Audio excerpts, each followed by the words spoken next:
সত্যযুগের মানুষরা ভগবানকে পেয়েছিল ধ্যানের মাধ্যমে, ত্রেতা যুগের মানুষরা ভগবানকে পেয়েছিল কিভাবে? যাগযজ্ঞের মাধ্যমে। দাপরের মানুষ ভগবানকে পেয়েছিল কিভাবে? সেবার মাধ্যমে। আর কলিযুগের মানুষ ভগবানকে পেয়েছিল শুধুমাত্র নাম কীর্তনের মাধ্যমে। এই কলিযুগে আমরা বাস করছি, একমাত্র আমাদের নাম ছাড়া কোনো গতি নেই। যে যতই বলুক না কেন, আপনার নাম ছাড়া কোনো কৃপা নেই। কৃষ্ণ নাম করলেই সব উদ্ধার হয়ে যাবেন, এই কথা কি বলেছেন? স্বয়ং মহাপ্রভু বলেছেন। সত্যযুগের মানুষরা লম্বাতে ছিল 28 হাত।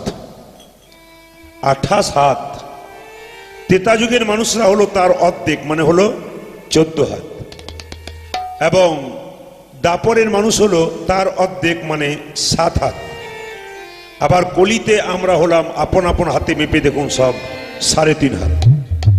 কলির পরে যখন ঘর কলি আসবে তখন দেখবেন 3.5 হাতেরও অর্ধেক, মানে 2 হাতের কিছু কম।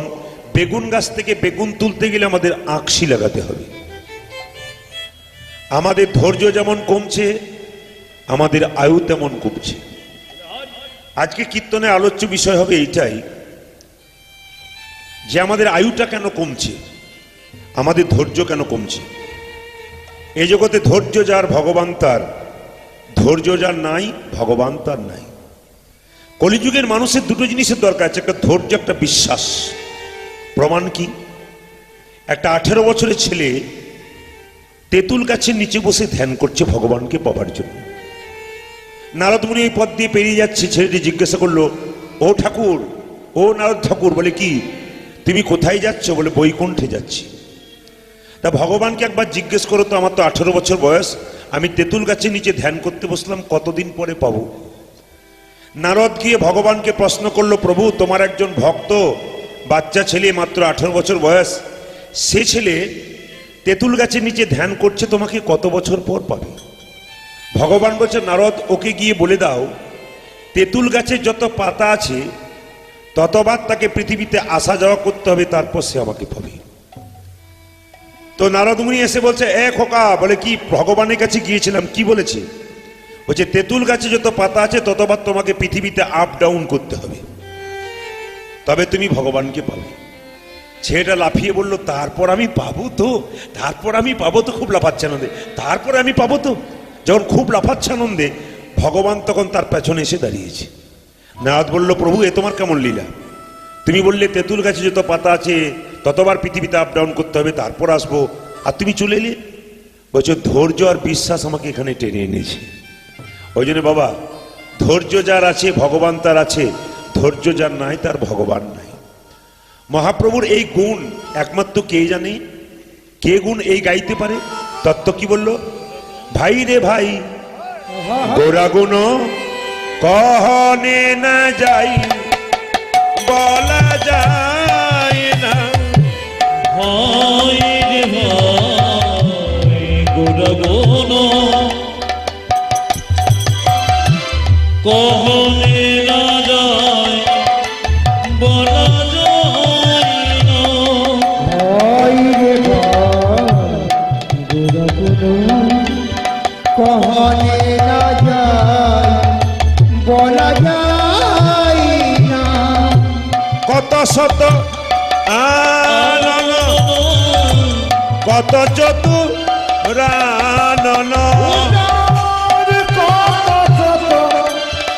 রানন কত চতুরা, কত কত আনন, কত চতুরানন। বরণিয়া ওর নাহি পাই, নাহি পাই, বরণের ওর নাহি পায়, নাহি পায়। বরণিয়া ওর নাহি পাই, নাহি পাই, বরণিয়া ওর নাহি পায়, নাহি পায়। কেউ পেল না, কেউ পেল না, কেউ পেল না, কেউ পেল না।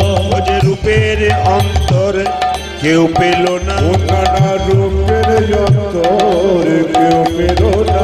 রূপের অন্তরে কেউ পেল না। ওই রূপের অন্তর কেউ পেল না।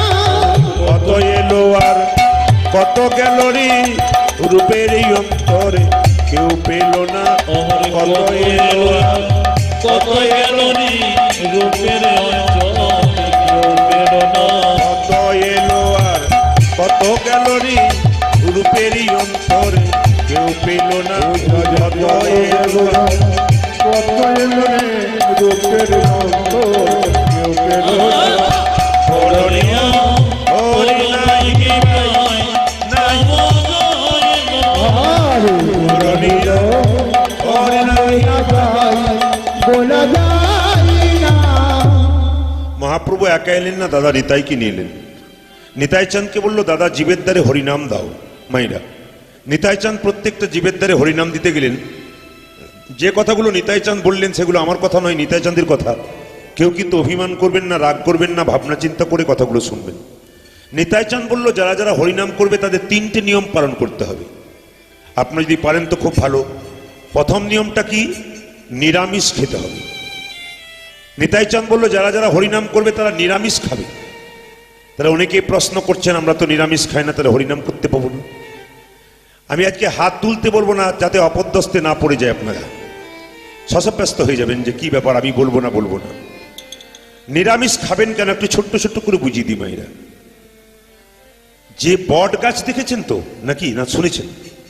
তো বট গাছ দেখবেন মাইরা ধীরে ধীরে বাড়ে, বহুদিন পরে মরে। নিরামিষ যারা খায় তারা কেমন? বট গাছের মতো ধীরে ধীরে বাড়ে, বহুদিন পরে মরে। আমিষ খায় তারা কেমন? কলা গাছের মতো হুড় করে বাড়ে আর হুড় করে পড়ে। দেখবেন যে যত আমিষ খায় সে তত শরীরটাকে রোগের ঘর করে নেয়। আপনি চেন্নাই, ভেলোর বড় বড় ডাক্তারের কাছে যান, দেখবেন আপনাকে উপদেশ দেবে, চেষ্টা করবেন নিরামিষ খাবার, সুস্থ থাকবেন। কিন্তু আমরা চেষ্টা করলে কি হবে? জীব তো আমাদের মানে না, দেখলেই তো লগ লগ করে, তাহলে কি করে মানব? নিরামিষ খেতে হবে। দেখুন, গাভী নিরামিষ খায়, তার দুধ গোবিন্দ সেবায় লাগে। গাভী নিরামিষ খায়, তার দুগ্ধ খেলে আমাদের শরীরে পুষ্ট হয়। একজন মাংস খেলে জানা ক্ষমতা হয়, দুধ খেলে তার চাইতে অনেক ক্ষমতা হয়ে যায়। একটা বাঘ যখন একটা হরিণের পেছনে ছোটে, হরিণ দেখবেন নিরামিষ খায়, বাঘ দেখবেন আমিষ খায়। হরিণ ছুটতে থাকে, হরিণকে ধরতে পারে না বাঘ। কখন ধরে? হরিণ যখন হোঁচট খেয়ে পড়ে যায় তখন। হরিণকে ধরতে না পারলে, হরিণ যদি ছুটে যায়, ও দেখবেন হ্যাসপ্যাস করে না, আর বাঘ দেখবেন করবেই। এ নিয়ম। এই জন্য আপনাদের কাছে বলা রইল, কালকে বলেছিলাম, যে যত ভোগী সে তত রোগী, যে যত ত্যাগী সে তত নিরোগী। ওই জন্য জীবনে কিছু ত্যাগ স্বীকার করুন, কিছু পাবেন। আর যদি ভোগ স্বীকার করবেন তো আপনি তাড়াতাড়ি যাবার পথটা পরিষ্কার করবেন। তো নিরামিষ খেতে হবে, কি বললো? নিতাই চাঁদ বলল। দ্বিতীয় কথা কি, নিয়ম কি? মিথ্যা কথা বলা ছাড়তে হবে। আপনারা কে কি পারবেন মিথ্যা কথা বলা ছাড়তে? এখানে বসে কেউ বলেন না, মানে অন্য জায়গার জন্য বললাম। মিথ্যে কথা বলা ছাড়তে পারবেন না কেন বলুন তো? তবে হ্যাঁ, জীবনে মিথ্যে কথা বলতে হয়। কখন? প্রয়োজনে, জীবন বাঁচানোর জন্য। কখন? একটা লোক একটা গাভীকে তেড়ে আসছে, তাকে ধরবে, তারপর কাটবে। গাভীটা আপনার চোখের সামনে দৌড়ে পালিয়ে গেল। সে জিজ্ঞেস করছে কসাই, দিদি গাভীটা দেখলে এদিকে পালিয়ে গেল, আপনি দেখলেন যে চলে গেল, কিন্তু আপনি না বলবেন কেন? একজনের প্রাণ বাঁচানোর তাগিদে কখনো কখনো মিথ্যে বলা যায়। তবে জীবনে মিথ্যে আমরা বলি 100টার মধ্যে প্রত্যেকদিন 99টা হয়ে যায়, কোনদিন 100টা হয়ে যায়। তাহলে মিথ্যা কথা বলা ছাড়তে পারবেন না। ঈশ্বরচন্দ্র বিদ্যাসাগর একটা বই আছে, বর্ণ পরিচয়, তার পেছনে দেখবেন লেখা আছে, সদা সর্বদা সত্য কথা বলিতে হয়, নাকি? একটা বাবা তার ছেলেকে পড়াচ্ছে, খোকা পর, সবসময় সত্য কথা বলতে হয়, সবসময় সত্য কথা বলতে হয়। ছেলে সকাল 9টা পর্যন্ত ওই লাইনটাই পড়ছে, সবসময় সত্য কথা বলতে হয়, সত্য কথা বলতে হয়। যখন পড়াশোনা শেষ হয়ে গেছে, রাস্তায় খেলা করছে, পাওনাদার এসে জিজ্ঞেস করছে, খোকা তোর বাবা বাড়িতে আছে? একজন পাওনাদার জিজ্ঞেস করছে, তোর বাবা বাড়িতে আছে? ছেলে বাবা কি বললো? বাবা বলে, কি পাওনাদার তোমাকে ডাকছে। সঙ্গে সঙ্গে বাবা বলল ছেলেকে, বলে দে আমি বাড়িতে নেই। তখন ছেলে বলল, পাওনাদার বাবা বলল যে বাবা বাড়িতে নাই। বাবার সঙ্গে পাওনাদারে খুব ঝগড়া হয়ে গেল। শেষে বাবা ছেলেকে জিজ্ঞেস করছে, হ্যাঁ রে, তুই সত্য কথাটা বলে দিলি কেন? বলছে, বাবা তুমি তো সকালবেলায় বই আমাকে পড়াচ্ছিলে, সবসময় সত্য কথা বলতে হয়।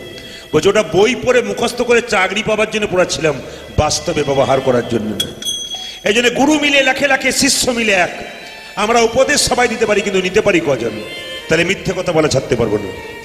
নিতাই চাঁদ 3 নম্বর কথা কি বললেন? 3 নম্বর কথা বললেন যে গাভী দহন বন্ধ করতে হবে। ও মায়েরা, যারা গাভীর দুগ্ধ বিক্রি করে সংসার চালায়, তারা গাভী দহন বন্ধ করবে কি করে? একজন লোক বলল, নিতাই চাঁদ পালিয়ে যাও, অন্য তোমার ঠ্যাং ভেঙে দেবো। নিরামিষ খেতে হবে, মিথ্যে কথা বলা ছাড়তে হবে, গাভীর দুধ বিক্রি করে বন্ধ করবো, না খেয়ে মরবো সব, পালিয়ে যাও তুমি। নিতাই চাঁদ ভয়ে চলে এলো মহাপ্রভুর কাছে। মহাপ্রভু জিজ্ঞাসা করলো, দাদা তুমি হরিনাম দিতে গিয়েছিলে, কি হয়েছিল? আচ্ছা আর বলিস না ভাই, এই কলির জীব নিরামিষ খেতে যায় না, মিথ্যে কথা বলা ছাড়তে যায় না।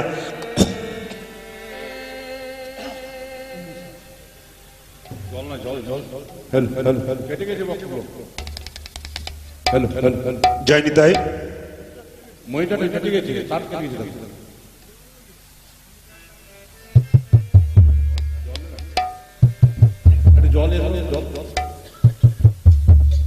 জয় নিতাই।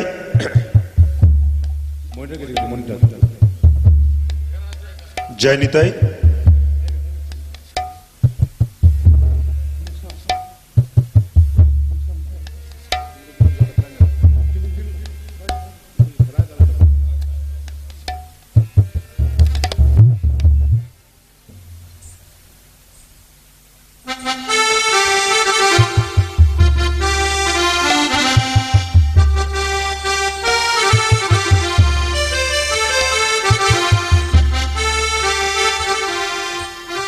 জয় নিতাই। জয় নিতাই। জয় নিতাই। হরে কৃষ্ণ, হরে কৃষ্ণ। এরা নিরামিষ খেতে যায় না, মিথ্যে কথা বলা চাচ্ছে যায় না, গাভী দহন বন্ধ করতে যায়, হরিনাম দেবো কি করে? মহাপ্রভু বললেন, দাদা যে গ্রামে তুমি হরিনাম দিতে পারলেন, আমি সেই গ্রামে যাব। বলে কিভাবে? এরা কলির জীব, ক মানে কাম, লি মানে লিপ্ত, এরা কামে লিপ্ত থাকে, নামে লিপ্ত থাকে না। এদেরকে হরিনাম দিতে গেলে তো নিয়ম বলতে চলবে না। এরা যদি জীব একবার যদি হরিনাম বলতে পারে, এই জীব আর হরিনাম বলতে পারবে না। মহাপ্রভু গেলেন দাদা নিতাইয়ের সঙ্গে, যে গ্রামে নিয়ম পালন করতে বলেছিল সেই গ্রামে গেল। লোকেরা চিৎকার করে বললো, এই যে ঠাকুর, তোমার দাদা ওই যে পেছন পেছন আসছে না, কালকে উল্টো পাল্টা বলে গেছে, নিরামিষ খেতে হবে, মিথ্যে কথা বলা ছাড়তে হবে, গাভী দহন বন্ধ করতে হবে, আমরা পারবো না বাপু। সঙ্গে সঙ্গে মহাপ্রভু বলছে, না না, কোনো দরকার নেই, তোমরা শুধু দুটো কাজ করো, নিরামিষ খেতে হবে না, মিথ্যে কথা বলা ছাড়তে হবে না, গাভী দহন বন্ধ করতে হবে না। কি করবে? একবার বলো রে বদনে, বলো রে বদনে, আরে শোনো রে সবনে, হরি সবনে, মধুমাখা হরির না, হরি না। বলো রে বদনে, শোনো রে সবনে, মধুমাখা হরি না, হরি না। বলো রে বদনে,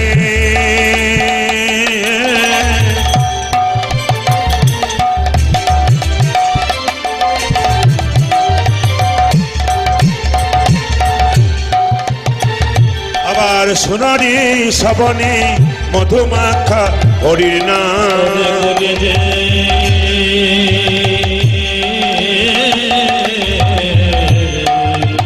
আধেরা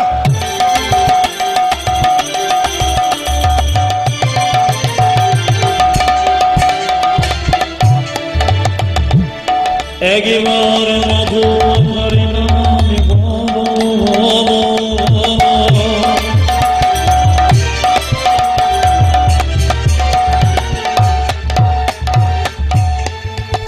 শোভা মাখা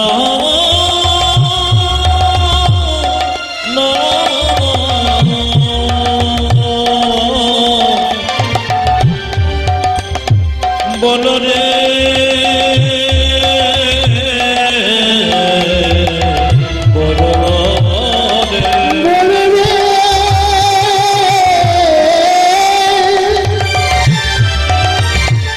একবার বদন ভরে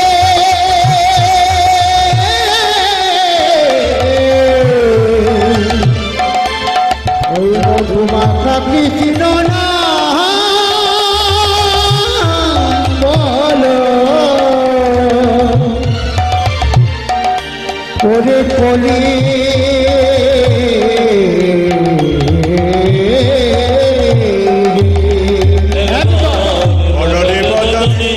সোনারি সবনে মধু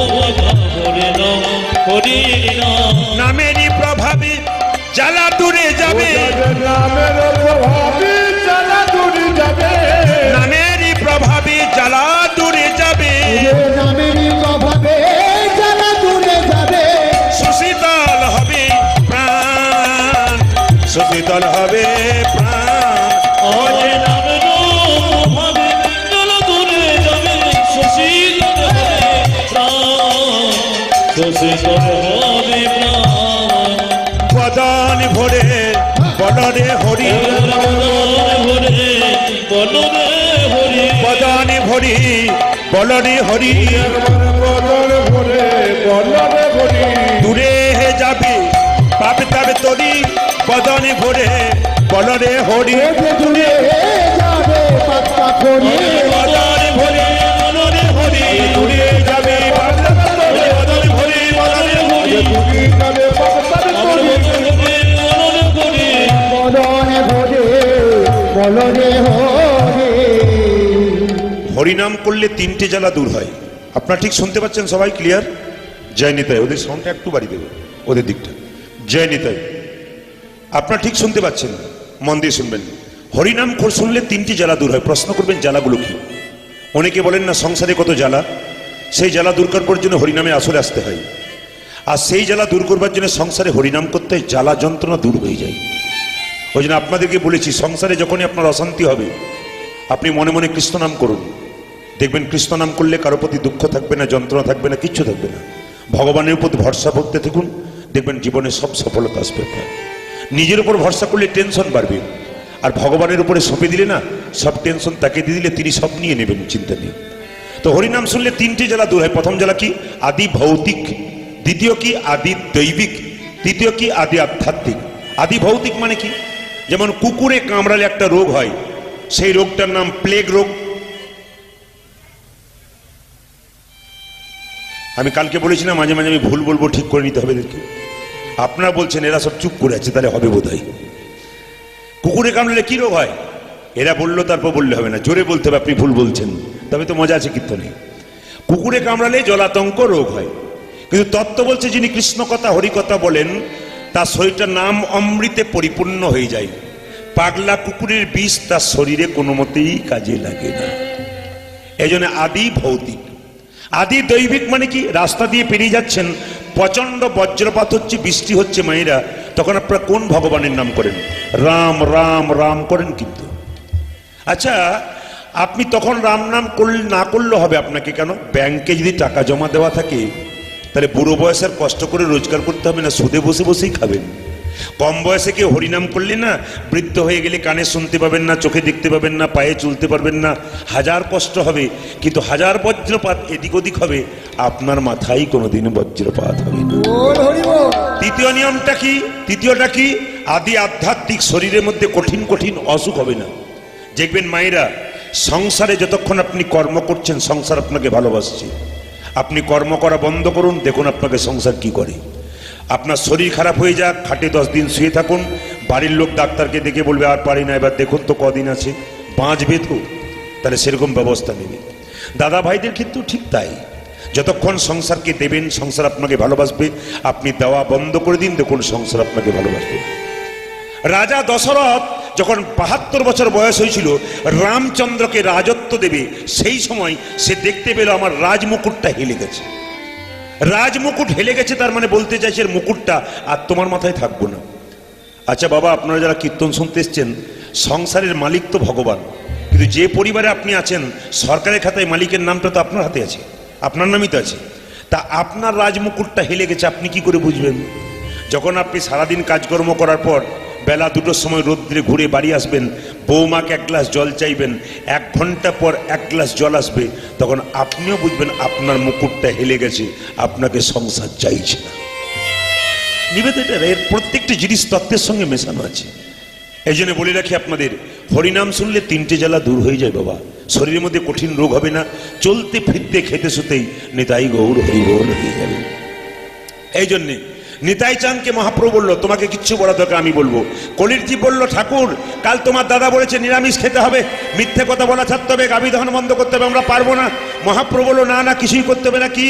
তোমরা কাজ করো, ধরো যুবতীর কোল, তোমরা ধরো যুবতীর কোল, খাও মাগুর মাছের ঝোল খাও মাগুর মাছের ঝোল বল প্রাণে ভরে হরি বল হরি হরি হরি বেশ বেশ। আচ্ছা, আমি হাতটা ঘোরালে যে হরি বল বলতে হবে তা না, আপনাকে বুঝে বলতে হবে। কিন্তু বলছে হরে কৃষ্ণ, গুরু মন্ত্র আপনি ভজনা করবেন, কিন্তু মন্ত্রটাকে জেনে ভজনা করলে কি লাভ, না জেনে ভজনা মানে বুঝে ভজনা করলে কি লাভ, না বুঝে ভজনা করলে কি লাভ। একটা চৌবাচ্চাতে যদি একটা পাইপ থাকে জল বেরোতে দেরি লাগবে, একটা চৌবাচ্চায় দুটো পাইপ থাকলে জল তাড়াতাড়ি বেরিয়ে যাবে।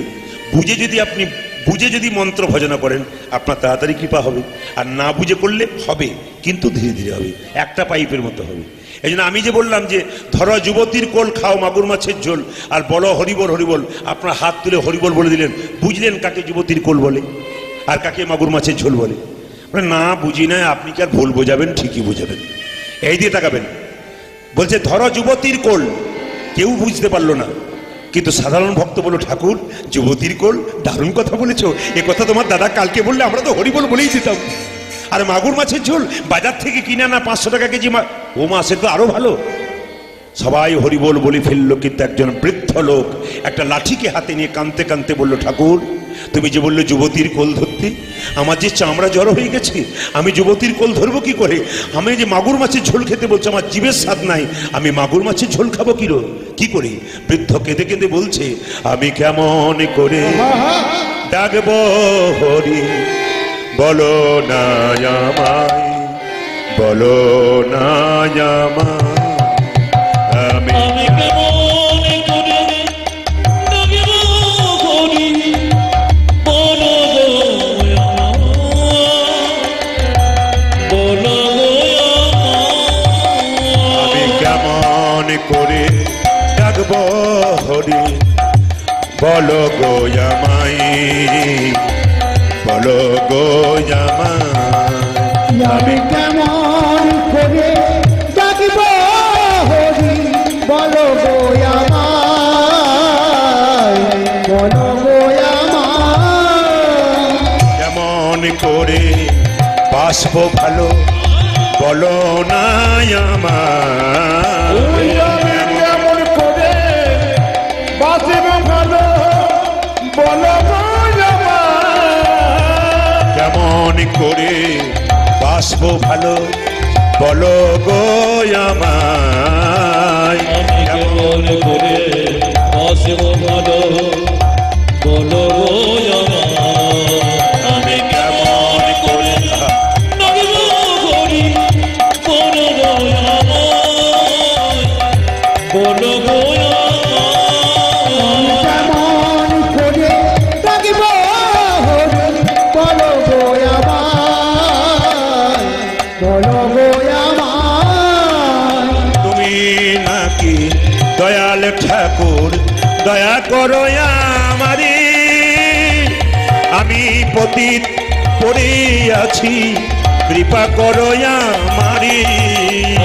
তুমি নাকি দয়াল ঠাকুর, দয়া করো আমারে, আমি প্রতিদিন পড়ে আছি, কৃপা করো আমারে। তুমি নাকি দয়াল ঠাকুর, দয়া করো আমারে, আমি পতিত পড়ে আছি, কৃপা করো আমারে। তুমি নাকি দয়া করো আমারে, আমি গতি করে আছি, কৃপা করো আমারে। আমি কেমন করে ডাকবো হরি, বলো গো আমায়, বলো গো আমায়, আমি কেমন করে ডাকিব হরি, বলো গো আমায়, বলো গো আমায়। বৃদ্ধ তুমি কিছু বুঝেছো? তুমি বাইরের কথাটা বুঝলে, ভেতরের তত্ত্বটা বুঝেছো? কাকে বলে যুবতীর কোল, কাকে বলে মাগুর মাছের ঝোল? মাইরা তত্ত্বগুলো শুনবেন।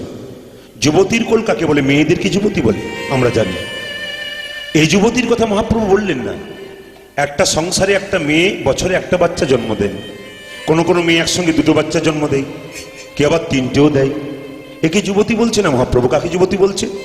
বলছে যার কোলে প্রত্যেকদিন লাখ লাখ কোটি কোটি বাচ্চার জন্ম হয় তিনি চির যৌবনা চির যুবতী। তিনি কে? তিনি হলেন পৃথিবী যুবতী। ধরবে যদি পৃথিবী যুবতীর কোল ধরো। এই কোলে আমাদের সংসারে আসতে হয়েছে, এই কোলে আমাদের সংসার করতে হবে। এই যুবতীর কোল ধরে শ্মশান ঘাটের চিতাতে নিতাই গৌর হরি বল বলে আবার চলে যেতে হবে। ধরো যুবতীর কোল, খাও মাগুর মাছের ঝোল। মাগুর মাছের ঝোল কাকে বলে বাবা? বাজার থেকে কিনে আনা 500 টাকা কেজি মাগুর মাছ না, না। তত্ত্ব কি বলছে? সংসারের মায়াতে আবদ্ধ হয়ে আমরা থাকি। কেউ যদি মারা যায় তার বিরহ ব্যথায় কাঁদি, কিন্তু কোনো কৃষ্ণ ভক্ত যদি একবার হা কৃষ্ণ প্রাণ গোবিন্দ বলে একবার কাঁদতে পারে, আর তার কাঁদা বদনের জল যদি একবার মুখের মধ্যে প্রবেশ করে, ওইটাই হবে মাগুর মাছ। কৃষ্ণ বলে যে জানি একবার কাঁদতে পারবি, তার জীবনে সফল হবে গো। মায়েরা, নারদমুনি ভগবানকে প্রশ্ন করেছিল, প্রভু ভক্ত তোমাকে কি দিলে খুশি হও? ভগবান জিজ্ঞেস করেছিল, এই প্রশ্ন করলে কেন? অনেক ভক্তের মনে প্রশ্ন জাগে, ভগবান তোমাকে অনেক কিছু দিয়ে তুমি কোন জিনিসে খুশি হও? মায়েরা, একটু সুন্দর কথা জেনে নিন। ভগবান নিজের মুখে বলেছেন নারদকে। নারদ বলছে, প্রভু তোমাকে কি দিলে ভক্ত কি দিলে তুমি খুশি হও? ভগবান বলছে, নারদ কোনো ভক্ত যদি আমার চরণে দুটো ফুল দেয় আমি খুশি হয়ে যাই। আচ্ছা প্রভু, যদি ভক্তের কাছে ফুল না থাকে সে তোমাকে কি দেবে? যদি ফুল না থাকে তবে আমার চরণে একটু তুলসী পত্র দেবে, আমি খুশি হয়ে যাব। আচ্ছা প্রভু, ধরো সেই ভক্তের কাছে তুলসী পত্র নেই, সে তোমাকে কি দেবে? নাই বা রইল তুলসী পত্র, সে দেবে আমার চরণে একটু গঙ্গা জল, আমি খুশি হয়ে যাব। আচ্ছা প্রভু, সব জায়গা তো আর বহরমপুর নয় যে গঙ্গার জল পেয়ে যাবে। এমন এমন জায়গা আছে গঙ্গা নাই, সেখানকার মানুষ কি করবে? নাই বা রইল গঙ্গার জল। প্রত্যেকটি ভক্তের শরীরে দুটি নদী দিয়েছি, একটা গঙ্গা একটি যমুনা। এই গঙ্গা যমুনা নামক নয়নের জল যদি কেউ আমার চরণ ধুইয়ে দিতে পারে, তাকে আমার দাস হতে হয় না, আমি তার দাস। ভক্ত আমার মাতা পিতা, ভক্ত আমার গুরু, ভক্ত আমার নামে রেখেছি বাঞ্ছা কল্পতরু। ভগবানের বাবার মায়ের কথা কেউ জিজ্ঞেস করলে সরাসরি বলে দেবেন ভগবানের মা বাবা নাই, কে? আমি, আমরা। ভগবান নিজের মুখে বলেছে, ভক্ত আমার মা, ভক্ত আমার বাবা। ভক্ত যেদিন দেয় সেদিন খাই, ভক্ত না দিলে আমি উপবাসী হয়ে যাই।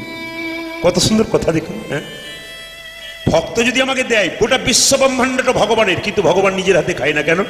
যদি দেয় তবে খাই, না দিলে খায় না। ভক্ত দিলে আমি খাই, ভক্ত না দিলে আমি উপবাসী রয়ে যাই। এখানে একটা তত্ত্ব বেরোচ্ছে দেখুন। ভক্ত আমার মাতা পিতা, ভক্ত আমার গুরু, ভক্ত আমার নাম রেখেছে বাঞ্ছা কল্পতরু। এই কথাটা একটু ব্যাখ্যা বুঝিয়ে দিই। একদিন রামচন্দ্রের কাছে হনুমান জিজ্ঞেস করছে, প্রভু তুমি তো আমার গুরু, কিন্তু তোমার গুরু কে? তাকে একবার দেখতে চাই।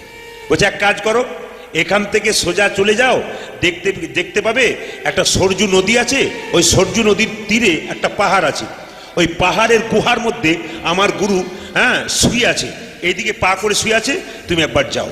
বলছে আচ্ছা, আপনার গুরুকে আমি দেখতে চাই না, আমি আপনার গুরুর চরণ দর্শন করতে চাই। কারণ আপনি যে আমার গুরু, তার গুরু আবার কত বড়, তার চরণ একবার দেখতে চাই। রামচন্দ্র বলল, তাহলে তুমি চলে যাও, সরজু নদীর সোজা চলে যাও। যেতে যেতে একবার সোজা দেখবে একটা পাহাড়ের গর্তের মধ্যে, গুহার মধ্যে পা দুটো লম্বা করে বাইরের দিকে শুয়ে আছে, ওটা আমার গুরু। মায়েরা, হনুমান ছুটতে ছুটতে গেল, গিয়ে কি দেখলো জানেন? একজন শুয়ে আছে ঠিক কথা, কিন্তু গোটা শরীরে কাপড় ঢাকা দিয়ে শুয়ে আছে। যে না কাপড় ঢাকা দিয়ে শুয়ে আছে, সঙ্গে সঙ্গে কি করেছে? সঙ্গে সঙ্গে যে না দর্শন করছে, দেখছে যে বাহ বাহ বাহ, কাপড় ঢাকা দিয়ে শুয়ে আছে, কিন্তু চরণ দুটো কত সুন্দর গো। যার চরণ এত সুন্দর, তার বদন কেমন হবে?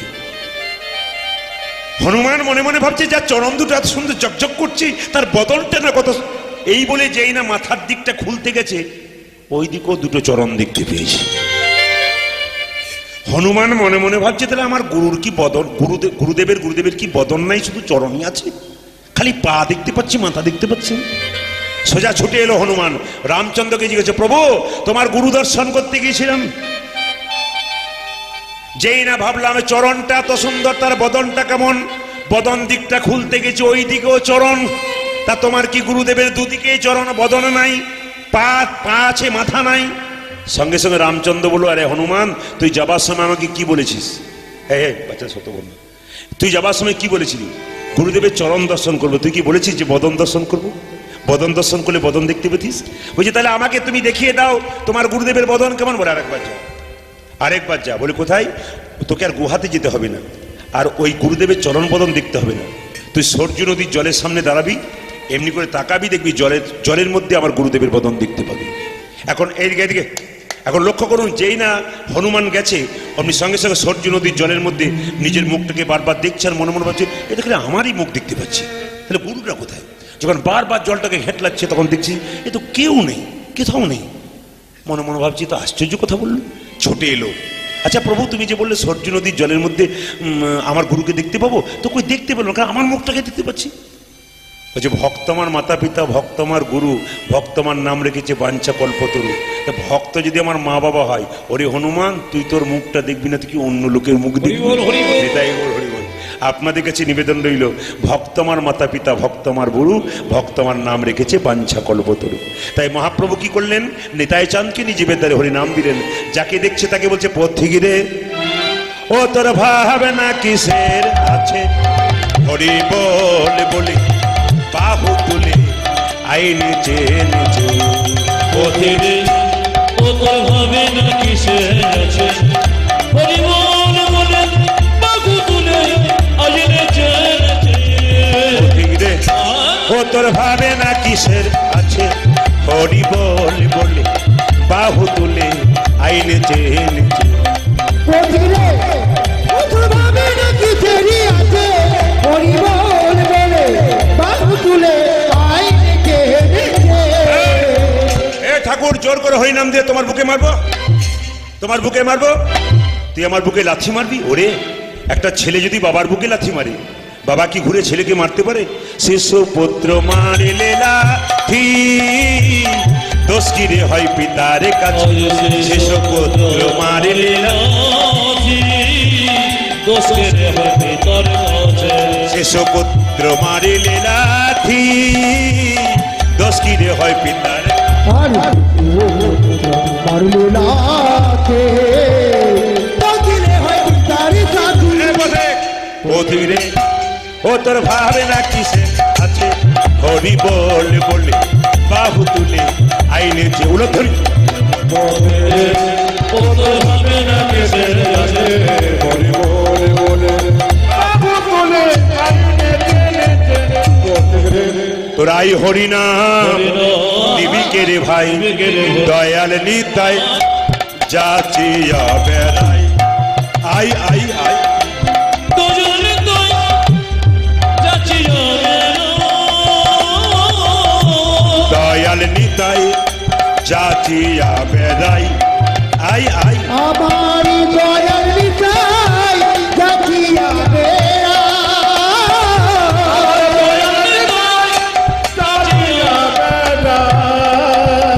দিতেছে নিতাই যাচিয়া যাচিয়া, দেখেছে নিতাই যাচিয়া যাচিয়া, দিতেছে নিতাই যাচিয়া যাচিয়া। যাচিয়া যাচিয়া লোকের প্রেম লুট করিয়া দিতেছে নিতাই যাচিয়া যাচিয়া। গোলকের প্রেম লুট করিয়া দিতেছে নিতাই যাচিয়া যাচিয়া, গোলকের প্রেম দিতেছে নিতাই যাচিয়া যাচিয়া, দিতেছে নিতাই যাচিয়া যাচিয়া, দিতেছে নিতাই যাচিয়া যাচ। তোরা ভাই হরিনাম নিবিকে রে ভাই, দয়াল নিতাই যাচিয়া বেড়াই। আমার দয়াল নিতাই যাচিয়া বেড়াই। এক রাজা একটি প্রশ্ন করেছিল, সেই প্রশ্নের উত্তর আপনারা যদি দিতে পারেন তার রাজত্ব পেয়ে যাবেন। রাজা স্বীকার করেছে যদি আমার প্রশ্নের উত্তর কেউ দিতে পারে তবে রাজত্ব দিয়ে দেবো। মায়েরা, একটি প্রশ্ন আমি করে যাব, এটা আমার নয়, রাজার প্রশ্ন। মন্ত্রীকে বলেছে, মন্ত্রী চারিদিকে ঢোল বাজিয়ে খবরটা দাও, যদি আমার প্রশ্নের উত্তর কেউ দিতে পারে তাকে রাজত্ব দিয়ে দেবো। তা আপনারা মনে মনে ভাবছেন প্রশ্নটা কি, বলবো না ছেড়ে দেবো? না, বলেই দিই যদি রাজত্ব পাওয়ার চান্স থাকে আপনাদের। হ্যাঁ, এই দিকে তাকাবেন। এখন কথা হচ্ছে কি, রাজা প্রশ্ন করেছে ভগবান কোথায় থাকে। মায়েদের কারো জানা আছে? দু চারজন এরকম করে দেখাচ্ছেন এখানে থাকে। যদি ভগবান এখানে থাকে তাহলে আপনি তো ভগবান, ভগবানের কাছে যাবেন কেন? কি বলছে, ভগবান কোথায় থাকে? এ মন্ত্রী, ঢোল বাজিয়ে চারদিকে খবরটা দাও, ভগবান কোথায় থাকে। মন্ত্রী কি করেছে, ঢোল বাজিয়ে চারদিকে খবর দিল। আরে জবর খবর, জবর খবর। রাজার মনে একটি প্রশ্ন জেগেছে, বলে কি, ভগবান কোথায় থাকে। যদি কেউ উত্তর দিতে পারে তবে সে রাজত্ব পেয়ে যাবে। এইদিকে তাকাবেন। যেই না প্রশ্নটি করেছে, কত পণ্ডিত এলো গেল না যায় তার গোনা, রাজার যেমন প্রশ্ন তেমনি রইল, উত্তর কিন্তু হলো না। মায়েরা দেখুন, কত বড় বড় পণ্ডিত এলো, তারা পারলো না উত্তর দিতে। এখন মন্ত্রী যখন গালে হাত দিয়ে রাজবাড়ির দিকে ঢুকতে যাচ্ছে, তখন একটা ভিখারির ছেলে ছেঁড়া কাপড় পরে পোড়া রুটি খাচ্ছিল। ওকে জিজ্ঞেস করছে, ও জিজ্ঞেস করছে, এই যে মন্ত্রী মশাই, রাজবাড়ির দিকে যাচ্ছ, এত লোক যাওয়া আসা করছে, ভোজ হচ্ছে নাকি? বলে তাতে তোর কি গেল? তাহলে পেট ভরে খেতাম। রাজার হলো মনের জ্বালা, এ বেটার পেটের জ্বালা, শুধু খাবি। আরে পেট ভরে খাবি চিরকাল, যদি তুই রাজা হতে পারবি। বলে কিরকম? একটি প্রশ্নের উত্তর দিলেই তুই রাজা হয়ে যাবি। ছেলে বলল, প্রশ্নটা করো। বলছে, ভগবান কোথায় থাকে? সঙ্গে সঙ্গে ছেলে বলল, বাবা, এর মতো সহজ উত্তর আর আছে? যখনই বলেছে এর মতো সহজ উত্তর আর আছে, যখনই বলেছে এর মতো সহজ উত্তর আর আছে, সঙ্গে সঙ্গে মন্ত্রী তো চমকে গেছে, কত পণ্ডিত এলো, তারা পারল না, তুই কি করে পারবি? সঙ্গে সঙ্গে ছেলেটা বলছে, পণ্ডিত যে জনা আজন্ম কানা, বেটা সবাইকে বোঝায়, নিজেই বোঝে না। নাকি? পণ্ডিত যে জনা আজন্ম কানা, সবাইকে বোঝায়, এদিকে দিকে সবাইকে বোঝায়, কিন্তু নিজেই বোঝে না। এটা প্রমাণ দিন। আমি তো কীর্তন করি, কিন্তু আমার বাড়ির লোককে কীর্তন শুনতে দিই না। কেন শুনতে দিই না বলুন তো? যদি কোনোদিন উল্টো পাল্টা বলে দিই, তাহলে বলবে তুমি এক বলছো আর এক করছো, বলতে পারে না। এই জন্যে বলি, তোমার শোনার দরকার নাই, দূরে দূরে গাইবো, কাছে গাইলেই তো তুমি যাবে। বলে মোবাইল কাছে আছে, বলে ওটা সময় নেই, প্রচণ্ড ব্যস্ত মানুষ, ওই জন্য সময় নেই, দেখারও সময় নেই, কোন জায়গায় কে কমেন্ট করছে ওটারও সময় নেই। এই দিয়ে দেখাবেন। তবে একটা কথা বলে রাখি ভাই, একজন ভাগবত পাঠক, তার স্ত্রীর খুব ইচ্ছা, যদি গ্রামে কোনোদিন ভাগবত পাঠ হয় তাহলে শুনতে যাব। এখন স্ত্রী কি করেছে, মনে মনে ভাবছে, যদি কোনোদিন সুযোগ হয়। গ্রামের মোড়ল মশাই বলে উঠলো, আরে বাবা ভাগবত পাঠক, আজকে আমার বাড়িতে তোমাকে ভাগবত পাঠ করতে হবে। আর সঙ্গে সঙ্গে ওই ওনার স্ত্রী পাড়ার মেয়েকে বলছে, মিনার মা, আজ আমাদের লোকটা ভাগবত পাঠ করবে, একবার যাবে, শুনতে যাব। মায়েরা, ভাগবত পাঠের দিনটা কি দিন ছিল জানেন? কি দিন ছিল? একাদশীর দিন। এখন একাদশীর দিনে ভাগবত পাঠ হচ্ছে, ওনার স্ত্রী পাশের বাড়ির মেয়ে, আজকে আবার সে আরম্ভ করেছিস তোরা? কালকে পুরুষের ভিড় ছিল, আজকে মহিলার ভিড়। কালকে ছেলেগুলো ক্যাচরান করছে, আজকে সব মেয়েরা বসছে। আস্তে আস্তে একবারে গন্ডগোল করো না তোমরা, লক্ষ্মী মেয়ে, কেমন? চুপচাপ বসে বসে। এইদিকে মায়েরা কি বললাম, এখন তার স্ত্রী মনে মনে ভাবছে, যদি একবার সুযোগ পাই তাহলে শুনতে যাব। যখনই তার স্ত্রী অনেকগুলো মেয়ের ফাঁকে বসছে, ভাগবত পাঠক একাদশীর দিনে কি বলছে দেখুন। মায়েরা সব শুনছেন, বলে কি? একাদশীর দিনে বেগুন খেতে নাই, বেগুনে পোকা থাকে, বেগুন খেতে নাই। ওর স্ত্রী তখন পাশের বাড়ির মেয়েটাকে বলছে, মিনার মা বলছে কি? দুপুরবেলায় ও নিজেই বেগুনের তরকারি খেয়ে এলো, একবার চলুক বাড়ি, তারপর দেখাচ্ছি মজা।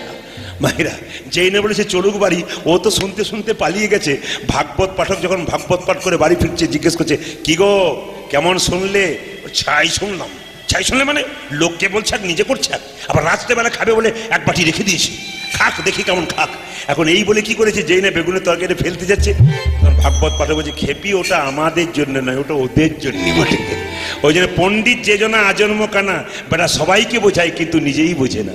মায়েরা, যেই না ছেলেটাকে বলেছে, তুই পারবি? বলে হ্যাঁ। যেখানে দেখিবে ছাই, উড়াইয়া দেখো তাই, পাইলে পাইতে পারো অমূল্য রতন। ছেলেটাকে বলছে, তাহলে এক কাজ কর, চল রাজার বাড়িতে চল। এই বলে ছেলে যখন ছেঁড়া কাপড় পরে পোড়া রুটিটাকে হাতে নিয়ে ছুটে গেছে রাজবাড়িতে। ওখানে কি হচ্ছে? কি হচ্ছে ওখানে? ওখানে কি হচ্ছে? পেছনে কি হচ্ছে? কি হচ্ছে ওখানে? ওই পেছনে যেটা আমি পছন্দ করি না সেটা হচ্ছে কেন? না না, ওইখানে বলা হয় না, রাজার বাড়িতে বলা হয়েছে। ওই দিকে কি দেখছেন আপনারা? আর যার দিকে তাকিয়েছি সে তো আবার সরে আরেক দিকে দেখছে, তাহলে কেউ না না, আপনাদের কাউকে বলা হয়নি। রাজবাড়িতে ছেলে ঢুকে গেছে, আর এইদিকে তাকাবেন, যেই না ছেলেটা ঢুকে গেছে, রাজা বলছে, কে আছিস, বের করে দেখে। ছেলে কি বলে উঠলো দেখুন, রাজা মশাই আমাকে আপনি অভদ্র বললেন কেন? রাজা বলল, রাজবাড়িতে আসতে গেলে ভালো কাপড় পরে আসতে হয়। ছেলে বলল, ছোট মুখে বড় কথা হবে, একটা কথা জিজ্ঞেস করবো। বলে কি?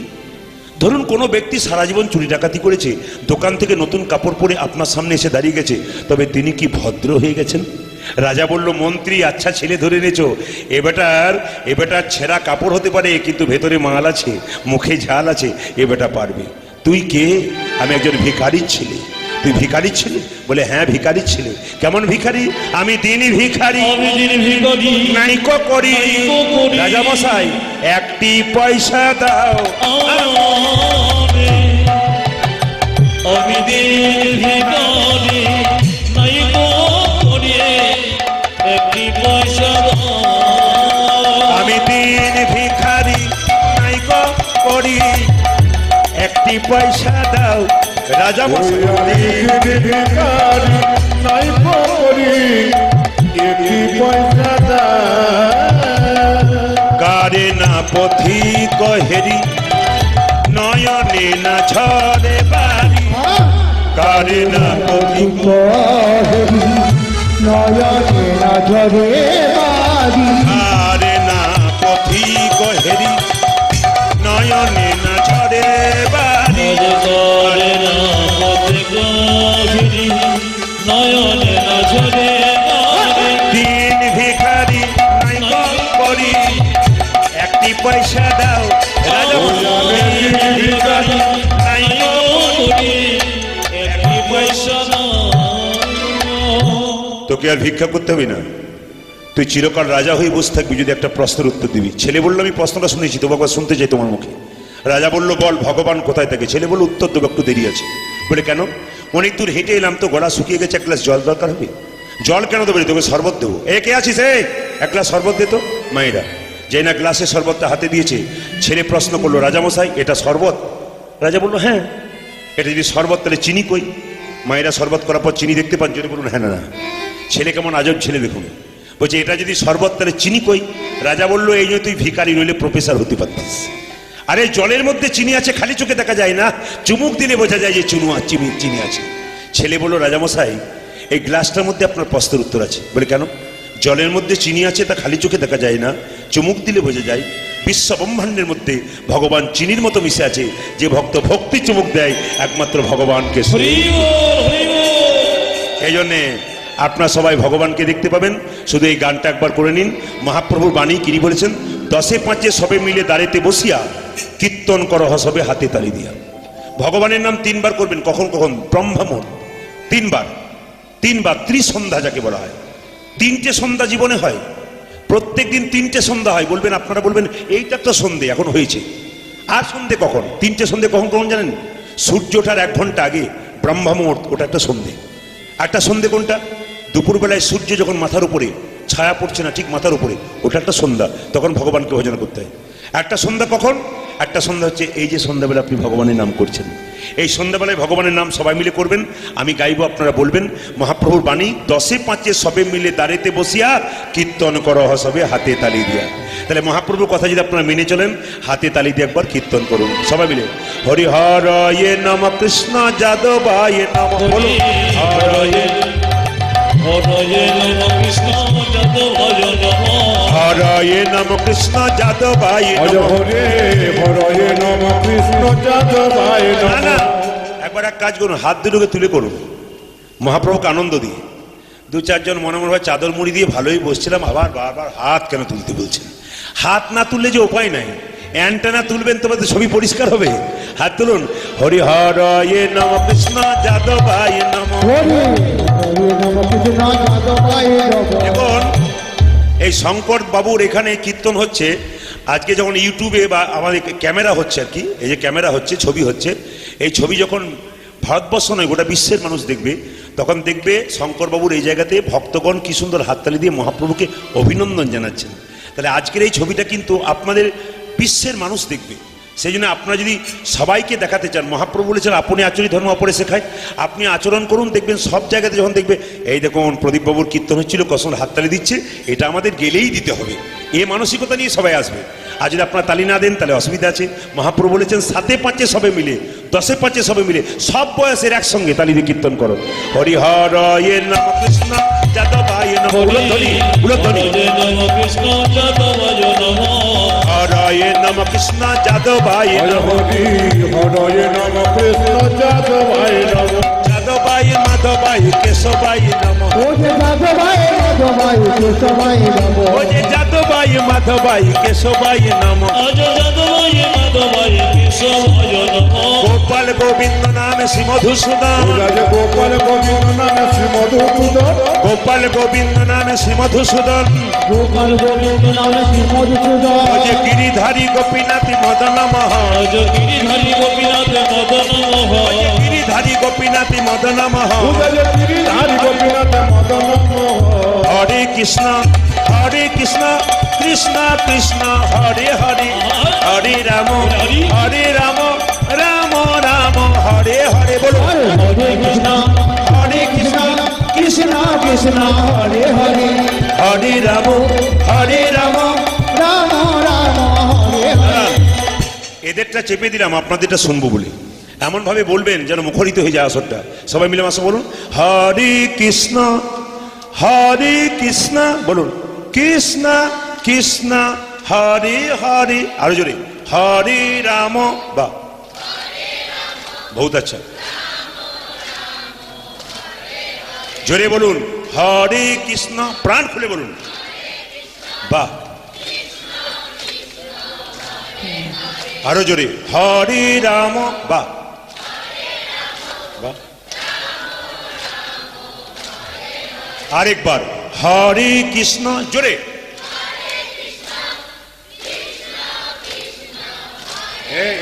দারুন দারুন বহুত আচ্ছা বাহ দাঁড়ান দাঁড়ান আগে কি আপনাদের কীর্তনের দল ছিল নাকি দারুণ গাইছেন তো আপনারা এর পরের বারে যদি কোনদিন আসি না আর এদেরকে নিয়ে আসবো না আপনাদের দিয়ে চালিয়ে দেবো সবাই মিলে হাত তুলে হরে কৃষ্ণ কৃষ্ণ কৃষ্ণ হরে হরে বাবা হরে রাম রাম রাম হরে হরে বলো হরে কৃষ্ণ কৃষ্ণ কৃষ্ণ হরে হরে আনন্দ করে হরে রাম রাম রাম হরে হরে হরে কৃষ্ণ কৃষ্ণ কৃষ্ণ হরে হরে হরে রাম রাম রাম হরে হরে। হরে কৃষ্ণ কৃষ্ণ কৃষ্ণ হরে হরে হরে রাম রাম রাম হরে হরে হরে কৃষ্ণ কৃষ্ণ কৃষ্ণ হরে হরে হরে রাম রাম রাম হরে হরে হরে কৃষ্ণ কৃষ্ণ কৃষ্ণ হরে হরে হরে রাম রাম রাম হরে হরে। রাধা রানী কি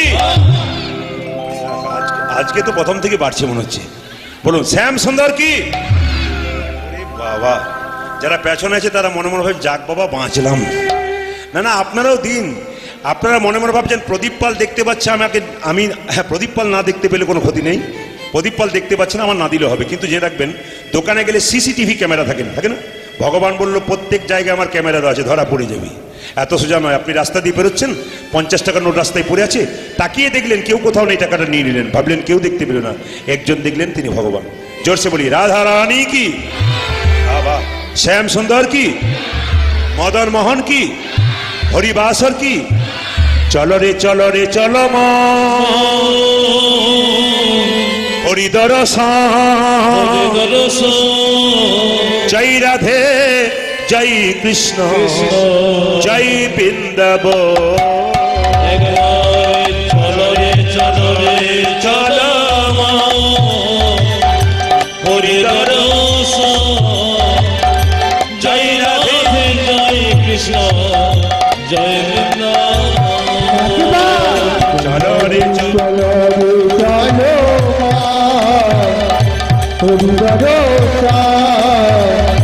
জয় রাধে জয় কৃষ্ণ জয় বৃন্দাবন।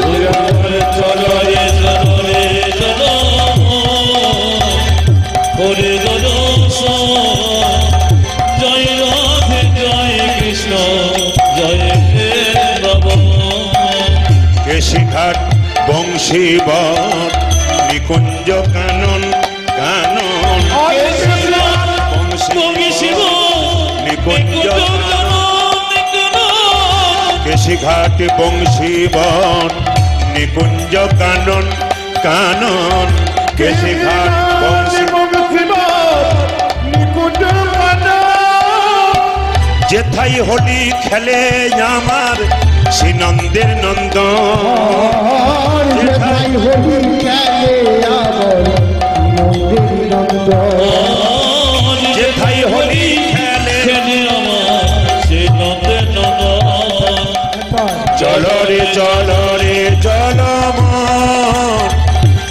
দর্শন জয় রাধে জয় কৃষ্ণ জয় বৃন্দাবন একবার চলো রে চলো রে চলো আমার হরি দর্শন জয় রাধে জয় কৃষ্ণ জয় বৃন্দাবন যেথায় আছে মা যশোদা স্নেহের শিরোমণি মণি কোথায় আছে মা যশোদা ছেলে শিরোমণি যেথায় আছে মা যশোদা স্নেহের শিরোমণি মণি যেথায় আছে মা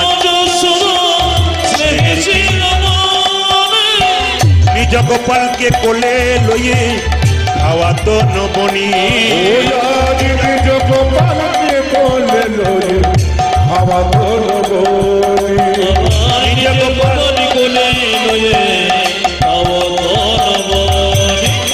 মধুমাখা মাখি সেজে স্নেহেরি বন্দন জয় রাধে জয় কৃষ্ণ জয় বৃন্দাবন চলরে চলরে